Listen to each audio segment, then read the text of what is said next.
the beluga popping his head up over here on the left. That one is Ferdinand. Ferdinand is our oldest beluga. He's about 52 years old, about 1,800 pounds, and about 13 and a half feet. So he's a pretty big boy. You'll see him just doing a couple spy hops here. I feel like he's got pretty good intuition because I see some of our trainer friends coming out. So it could be a possibility he's going to get a snack, or they might want him to do a trick. They might want him to go to the back. But usually when an animal does that jumping up and down there, that's going to be what we call spy hopping.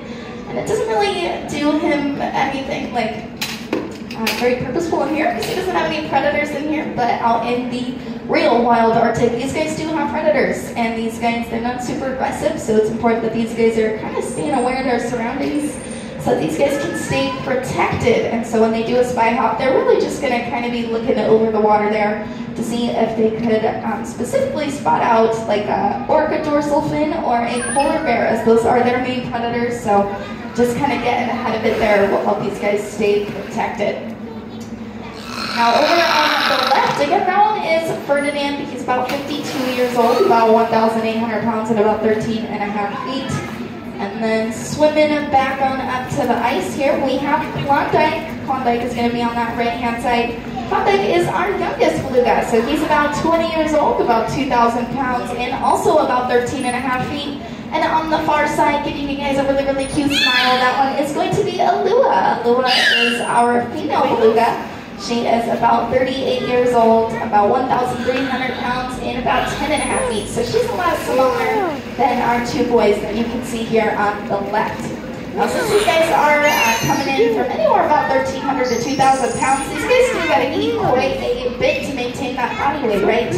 So on average, these guys are going to be eating about 40 pounds a day, which is pretty insane. And there's Alua giving you guys a nice wave. Feel free to wave back. I'm sure she would appreciate that. It's been a pretty slow morning here at SeaWorld Arctic until now, so we got some activity going on. Our trainer also come out into the exhibit periodically throughout the day to go ahead and work with all of our beluga friends, helps maintain that beluga and trainer connection there, as well as they get lots of fun snacks and keep up on their training. And not only do we have our 3 belugas, but sometimes we even have some seals join us in here. So we've got 3 seals. We've got 2 harbor seals and 1 ring seal, and oftentimes you can kind of see them swimming around in the back. A lot of the times when I see them, they're just kind of popping their head up on the platform back there, and then they really just disappear. I don't know exactly where they go, but they might come out a little bit later today, so you might see them in here as well. Now the water in here is just as chilly as it looks. So this water, it's going to be about 50, 55 degrees. But these guys can live in water all the way up to about 29 degrees Fahrenheit. So they can live in super, super chilly water. This one is a little bit warmer. The water here at SeaWorld, that's kind of similar to the temperature of the water that the belugas are in. Are going to be over at our tide pool with our starfish. That water is usually pretty chilly as well, usually in its 50s too. So if you guys want to get a feel for what this super chilly water would be like, I would recommend checking that out. We do also offer beluga interactions and encounters here at SeaWorld where you guys can actually get into the water that we are looking at here with possibly some of our trainers that we are looking at here, as well as some of our belugas. So if you guys are interested in that, I would recommend going on over to guest services right before you guys head out today, right next to the exit there. Or you guys can go online and you guys are able to go ahead and sign up for those.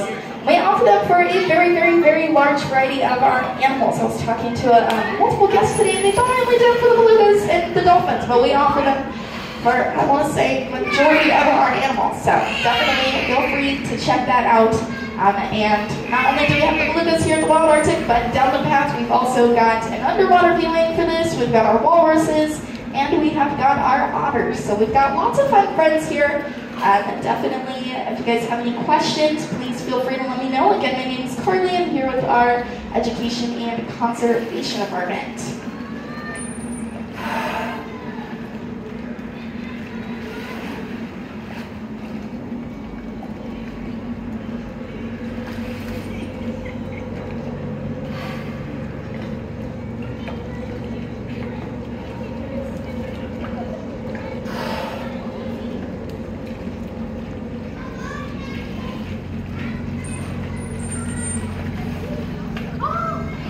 See, they're feeding the beluga.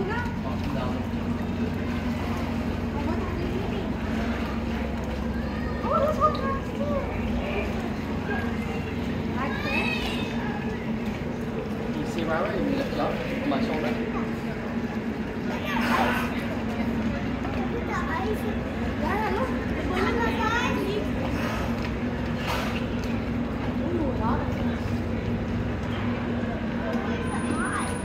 On the side. See the eye now? See his eye? Oh, go have swing. I want to be over there. Oh, yeah, like that.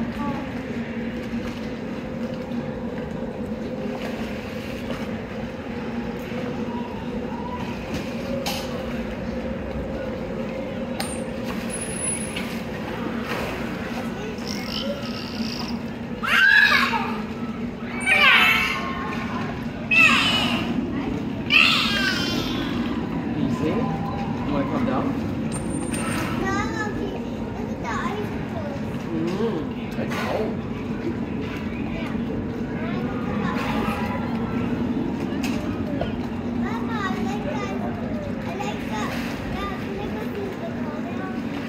Yeah, I can take it. Oh, there's seagull. Seagull come here to steal the Seagull will come to eat the fish.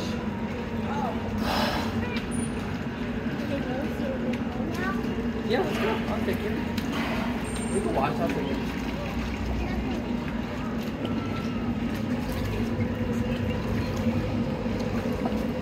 So again, for our new friends that are just joining us here at our Wild Arctic exhibit, welcome.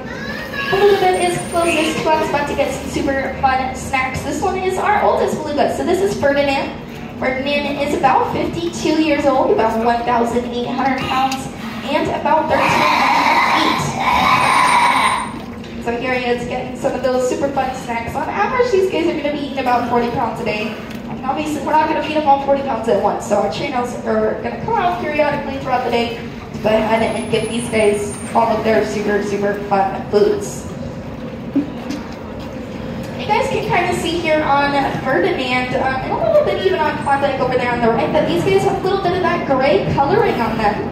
And that is because when belugas are born, they're not actually white. They're going to be a gray whale. And what that will do for them is that's just going to help these guys stay a little bit more protected. So a little baby beluga would be gray in color, and it would swim in the shadow of its mom, and it would kind of just help those guys camouflage in and definitely help them stay protected in the darker waters there. And once these guys get up to about 13 to 14 years for the females and about 18 years for the males, that is going to be when all of that gray coloring starts to kind of dissipate and turn into the white color that we see now, that all of these guys kind of blend in with that Arctic ice. There's lots of ice out there in the Arctic, so that these guys kind of camouflaging definitely helps these guys stay protected. And so you might also notice that these guys don't have a dorsal fin. That is also something else that can help these guys stay protected.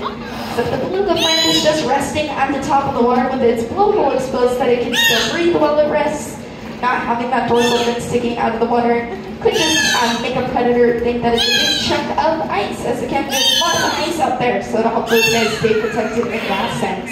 And so in replacement of a dorsal fin, these guys have what we call a dorsal ridge, which is going to be essentially a hard plate all the way from about the mid of its back down to its fluke. And what that can do for them is, again, not only because they don't have the dorsal fin, they are kind of camouflaging in, but when the belugas go to swim underneath that ice, since they don't have a dorsal fin on the top, it's not going to be hitting the top of the ice there or anything. And then if they, again, are swimming underneath the ice and they need to get a breath, they can't swim all the way back, they can use that dorsal ridge to go ahead, hit the top of the ice a couple of times, and it'll go ahead and create a nice opening for these guys to go ahead and swim on up and get some air and then go right back to whatever it is that they aren't doing.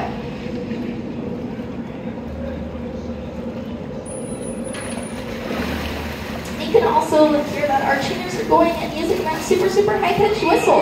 That is because these guys don't actually hear at the same frequency that we do, so we want to go ahead and communicate with these guys. But they a lot of times will go ahead and use that whistle.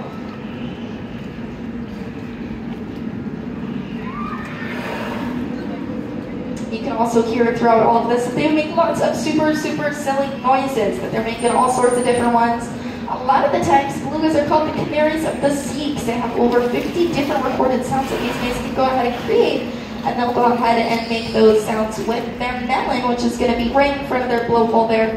And it's really just going to be made out of like lipids or fats. So these guys are able to go ahead and kind of morph it around and push that sound out through their blowhole, and that's how they're able to make all these super, super silly sounds.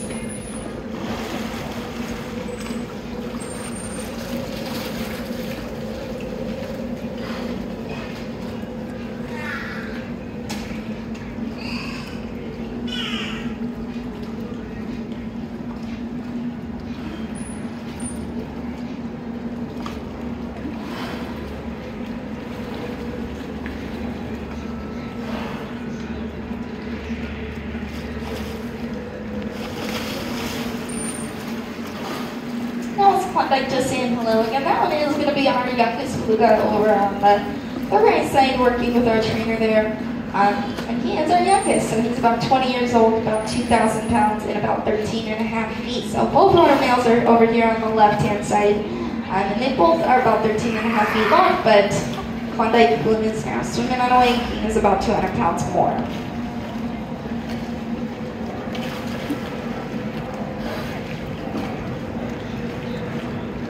And also a Lua with a really, really nice wave. That one is our female over there on the right-hand side. Lua's about 38 years old, about 1,300 pounds, and about 10 and a half feet. So she's going to be about 500 to 700 pounds lighter than our two males over here on the left, and also about 3 feet shorter than our two males here on the left. So sometimes size is a good way to go ahead and see which one is which.